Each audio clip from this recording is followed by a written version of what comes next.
Zdravo, dragi prijatelji! Hvala vam što ste kliknuli na Zaprati. Evo kako najbrže uzgajamo mikrobilje.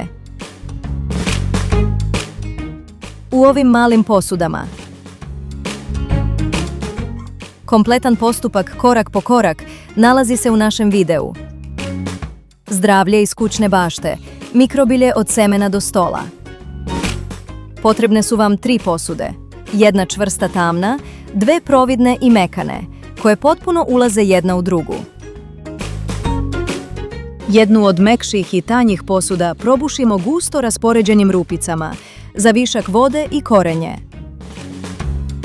Najčešće sadimo brokoli, jer je izuzetno zdrav i može pomoći u prevenciji određenih vrsta raka. Više o tome u opisu pomenutog videa.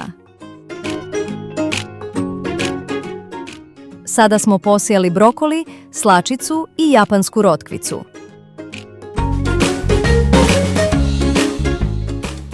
Sipajte oko 1 do 1,5 cm organskog supstrata. Prvih par dana zaštitite seme od svetlosti nečim tamnim. Mi smo već uzgajali crveni kupus, cveklu, amarant. Zapratite nas za još savjeta o kuvanju, putovanjima i uradisam projektima.